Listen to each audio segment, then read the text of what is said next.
Hello, my dear student. Today we will read NCERT class 5th English Marigold book, chapter Wonderful Waste. Wonderful waste, wonderful miss होता है अद्भुत, आश्चर्यजनक, निराला।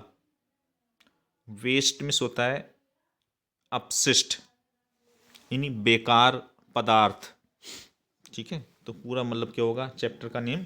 Wonderful waste, यानी अद्भुत अपशिष्ट, यानी शानदार अपशिष्ट। ठीक है, अपशिष्ट मतलब बेकार पदार्थ। तो देखिए क्या कहा गया है इसमें। Waste can be quite useful, find out for yourself from this story. Waste, waste मतलब अपशिष्ट पदार्थ, बेकार पदार्थ। कैन बी हो सकता है, क्वाइट यूजफुल, क्वाइट मीन्स होता है काफ़ी या पर्याप्त, यूजफुल माने उपयोगी। Waste can be quite useful, अपशिष्ट पदार्थ भी काफ़ी उपयोगी हो सकता है। फाइंड आउट, पता करिए यानी जानिए। फॉर योर सेल्फ माने स्वयं, खुद। फ्रॉम दिस स्टोरी, कहानी से, यानी इस कहानी से खुद ही आप जानिए कि कैसे कोई अपशिष्ट पदार्थ बहुत उपयोगी हो सकता है। देखिए, once the maharaja of Travancore ordered a grand dinner in his palace. Once, once मिस होता है एक बार, यानी एक बार की बात है, एक बार। The maharaja of Travancore, the maharaja of Travancore यानी ट्रावनकोर के महाराजा ने ऑर्डर्ड, ऑर्डर मिस होता है आदेश देना, हुक्म देना, यानी ऑर्डर दिया, आदेश दिया। अ ग्रांड, अ ग्रैंड डिनर, एक ग्रैंड डिनर का, ग्रैंड माने बहुत ही शानदार, डिनर का यानी रात्रि भोजन का। इन हिज पैलेस, अपने महल में। तो एक बार ट्रावनकोर के महाराजा ने अपने महल में एक शानदार भोज का आदेश दिया। ठीक है, इन the afternoon before the dinner, in the afternoon दोपहर में, बिफोर द डिनर डिनर से पहले, यानी रात्रि भोजन के से पहले दोपहर में ही the maharaja entered the kitchen to survey the dishes that had been prepared for the feast. In the afternoon, दोपहर में, बिफोर द डिनर डिनर से पहले,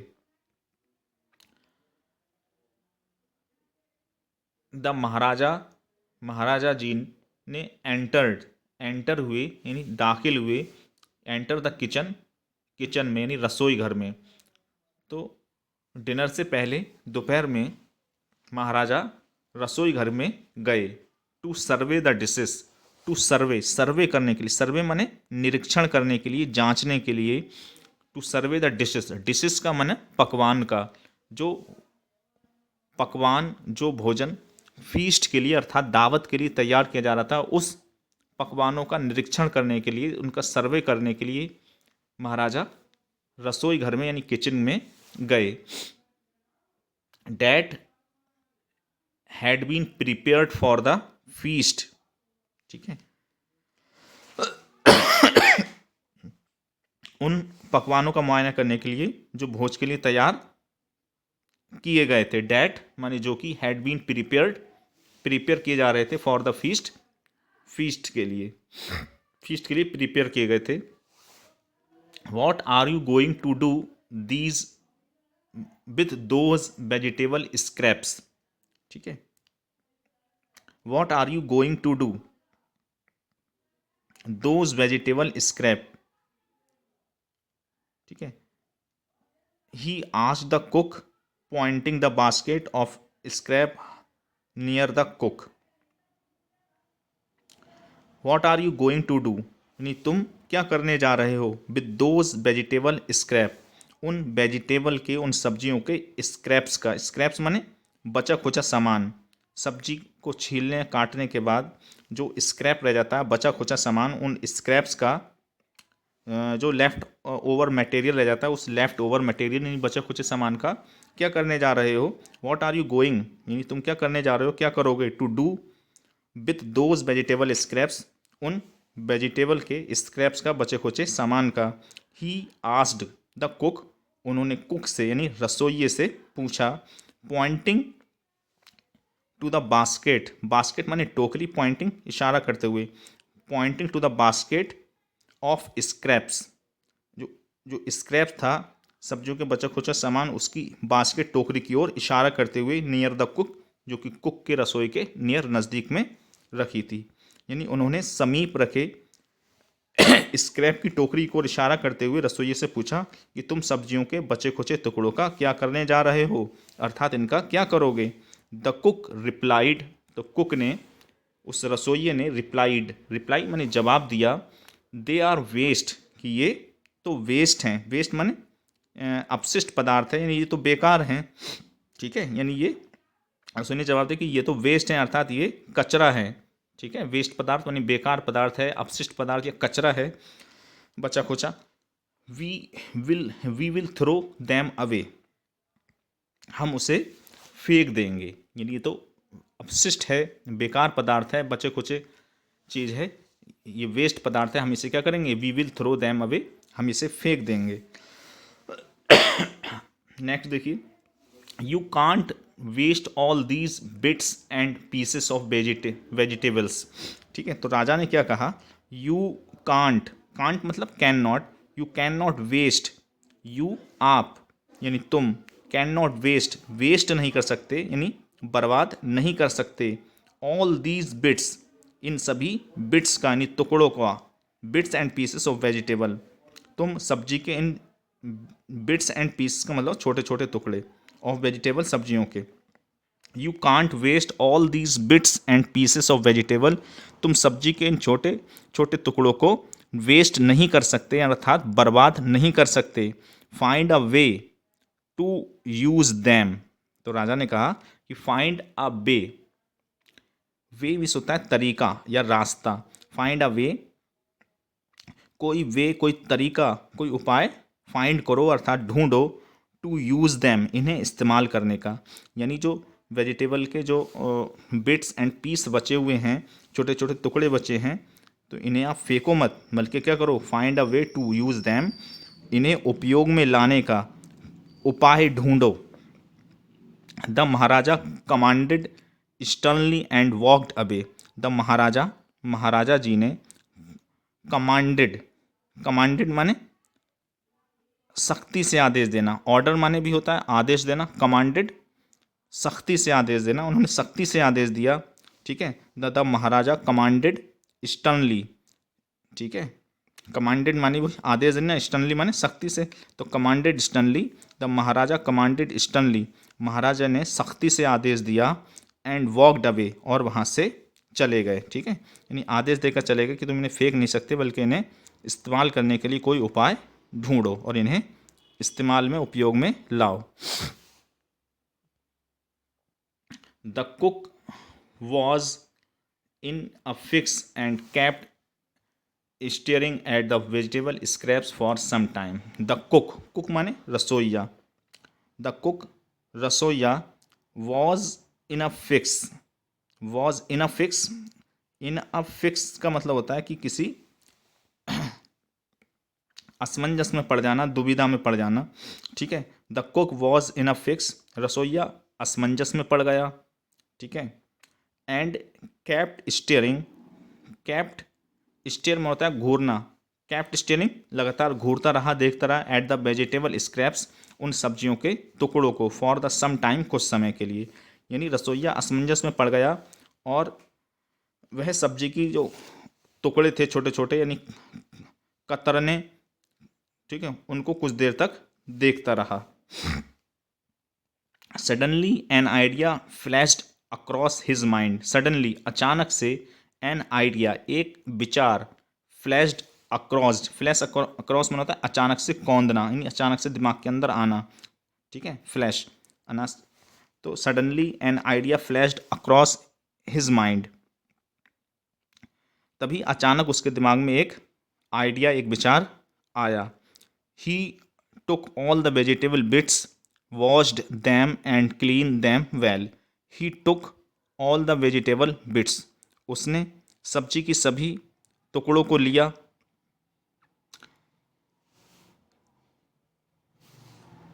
sorry,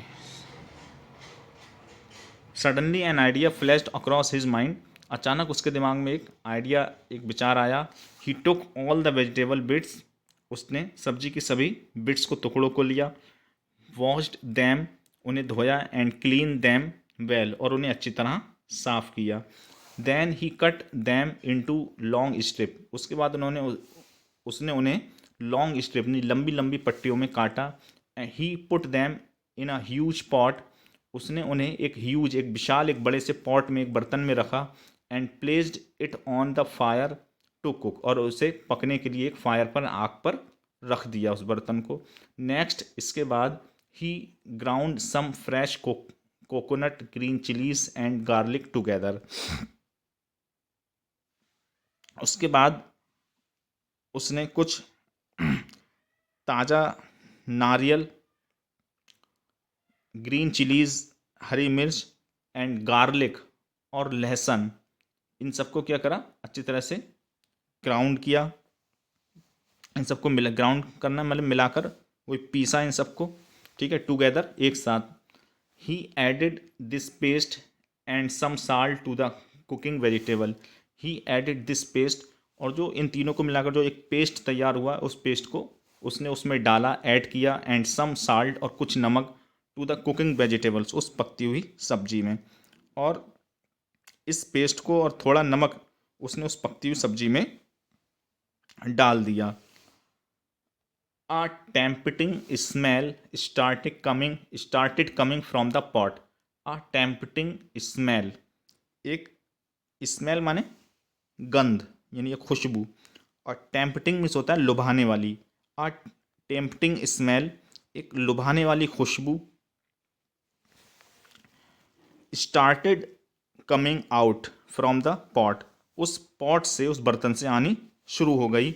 now he whipped some curd and added it to the करी।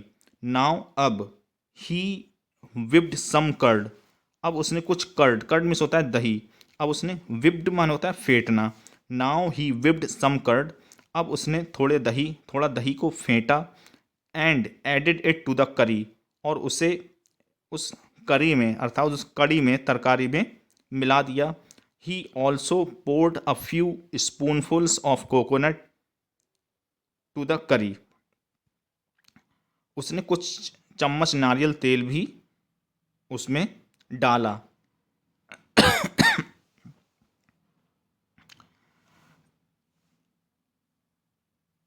And decorated the dish with curry leaves. And decorate मतलब सजाना। And decorated the dish, और उसने उस डिश को, यानी पकवान को डेकोरेट किया, सजा दिया, विद द करी लीव्स, ठीक है, करी के पत्तों से, ठीक है। यानी उसमें नारियल का कुछ चम्मच तेल डाला और उसे करी के, यानी कड़ी के पत्तों से उसे सजा दिया, उस डिश को, उस पकवान को। The cook serve this dish, new dish, to the guest that evening. The cook, उस रसोइये ने, सर्व दिस न्यू डिश, इस नई डिश को, इस नए पकवान को सर्व किया, यानी परोसा। टू द गेस्ट, मेहमानों को। डेट इवनिंग, उस शाम, यानी उस रात को। यानी बनने के बाद रसोई ने इस जो नया पकवान बना था, इस नए पकवान को शाम को जो गेस्ट थे, जो मेहमान थे, जो अतिथि थे, उनको परोसा, उनको खिलाया। Everyone was eager to know the name of the new dish. Everyone माने हर एक, वॉज ईगर, ईगर माने होता है उत्सुक होना। ईगर माने बहुत ज़्यादा उत्सुक होना, यानी जानने की इच्छा रखना। Everyone was eager to know, हर हर एक जानने के लिए बहुत ही उत्सुक था। The name of the new dish, उस न्यू डिश का, नए पकवान का नाम जानने के लिए। यानी प्रत्येक जो अतिथि था, हर एक अतिथि, हर एक मेहमान इस नए पकवान का नाम जानने का इच्छुक था, ख्वाहिशमंद था। The cook thought and thought, रसोइया, the cook thought and thought, thought and thought, तो दो बार थॉट का मतलब कि वो सोचता रहा, यानी the cook thought and thought, रसोइया सोचता रहा।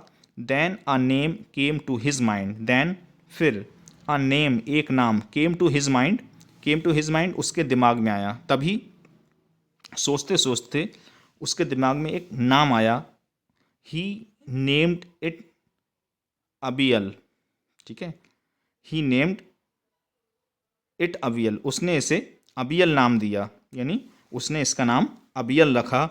अबियल became famous all over Kerala, aviyal became famous, aviyal famous हो गया, प्रसिद्ध हो गया, ऑल ओवर केरला, पूरे केरला में, and is now one of the dishes in the traditional Kerala feast. Avial पूरे केरला में फिरसत हो गया और अब अवियल संपूर्ण केरला में, केरल के पारंपरिक भोज में परोसा जाने वाला एक पकवानों में से एक बन गया, यानी avial became famous all over Kerala, avial पूरे केरला में फेमस हो गया, प्रसिद्ध हो गया, एंड इज नाउ, और अब one of the dishes in the traditional Kerala feast, अब केरला की ट्रेडिशनल फीस्ट यानी परंपरागत भोजों में से ये एक है। एंड इमेजिन, और आप इमेजिन करिए, कल्पना करिए, it all came from a basket of waste, और ये सब जो कि आज केरल की एक परंपरागत डिश है, यानी केरल में अगर कोई भी फीस्ट होती है, कोई बड़ी भोजन की दावत होती है, तो उसमें क्या है, एक परंपरागत है, यानी ये डिश जरूर बनती है। तो ये सब कहाँ से आया, एंड इमेजिन, ये कल्पना करिए कि इट ऑल केम, ये सब आया है from a basket of waste, एक ऐसी बास्केट, एक ऐसी टोकरी से आया है जो कि कैसी है, वेस्ट पदार्थ की, यानी अपशिष्ट पदार्थ की टोकरी से एक ट्रेडिशनल डिश निकली है। क्योंकि बास्केट ऑफ वेस्ट क्या था, क्योंकि ये क्यों थे, जो वेजिटेबल स्क्रैप्स था, सब्जियों के बचे खुचे टुकड़े थे, इससे पहले ये तैयार की गई थी। फिर ये इतनी अच्छी बनी कि बाद में ये वहाँ पर जो फीस्ट होती हैं, भोजन होते हैं, दावतें होती हैं, उनमें ये बनने लगी। तो इसीलिए कह रहे हैं कि ये जो डिश आज वहाँ की जो ट्रेडिशनल है, परंपरागत है, ये कहाँ से निकल कर आई है, एक बास्केट ऑफ वेस्ट यानी अपशिष्ट पदार्थ की टोकरी से आई है या उससे बनी है, ठीक है। यानी जरा सोचिए, यह सब कचरे की टोकरी इसमें से आया है, यानी जो ट्रेडिशनल फीस्ट की जो डिश है, ठीक है। आइए इसके न्यू वर्ड्स हम लोग देख लेते हैं। फर्स्ट न्यू वर्ड्स है, new phrase, in a fix. In a fix का मतलब होता है a situation hard to escape from. A situation, एक सिचुएशन, एक ऐसी स्थिति जिससे हार्ड, बहुत मुश्किल हो, टू एस्केप फ्रॉम, जिससे एस्केप होना, बच निकलना बहुत ज़्यादा मुश्किल हो, यानी एक ऐसी सिचुएशन, एक ऐसी स्थिति जिससे बच निकलना आसान ना हो, बहुत ज़्यादा मुश्किल हो, उसी कहते हैं इन अ फिक्स, यानी असमंजस में पड़ जाना, दुविधा में पड़ जाना। आगे देखिए second, flash across the mind. Flash across the mind का मतलब होता है कि सडनली थिंक ऑफ, ठीक है, सडनली थिंक ऑफ, यानी अचानक से दिमाग में आ जाना, यानी कोई बात सोच रहे हैं तो दिमाग में नहीं आ रही, लेकिन अचानक से वो जो सोच रहे थे वो बात दिमाग में आ गई, तो उसे कहते हैं फ्लैश अक्रॉस द माइंड, यानी सडनली थिंक ऑफ, अचानक से कोई बात जहन में आ जाना, दिमाग में आ जाना। आगे देखिए lo and behold. Lo and behold का मतलब होता है look what a surprise, look what a surprise, यानी जब कोई चीज़ नई बनकर तैयार होती है तब कहते हैं कि लो एंड बी होल्ड, यानी अरे वाह, जैसे कहते हैं ना कि कोई चीज़, नई चीज़ बनकर ईजाद हुई, तैयार हुई, कहते हैं अरे वाह। तो इस तरीके से look and behold, look देखो, व्हाट अ सरप्राइज, हर कितनी आश्चर्य की बात है, व्हाट अ सरप्राइज। आगे देखिए ट्रेडिशनल फीस्ट। ट्रेडिशनल फीस्ट यानी परंपरागत भोज, यानी heartly meal for many guest serve on a special occasion, यानी किसी स्पेशल ओकेज़न पर, किसी विशेष, किसी खास ओकेज़न पर, अवसर पर, मौके पर, ठीक है, सर्व की जाने वाली, परोसी जाने वाली, मेहमानों को परोसे जाने वाली एक विशेष डिश या पकवान, ठीक है, इसे कहते हैं ट्रेडिशनल फीस्ट, परंपरागत भोज या दावत। तो ये आपका चैप्टर की एक्सप्लेनेशन थी और ट्रांसलेशन। उम्मीद है आप सब लोगों को अच्छे से समझ में आ गई होगी। Okay, thank you.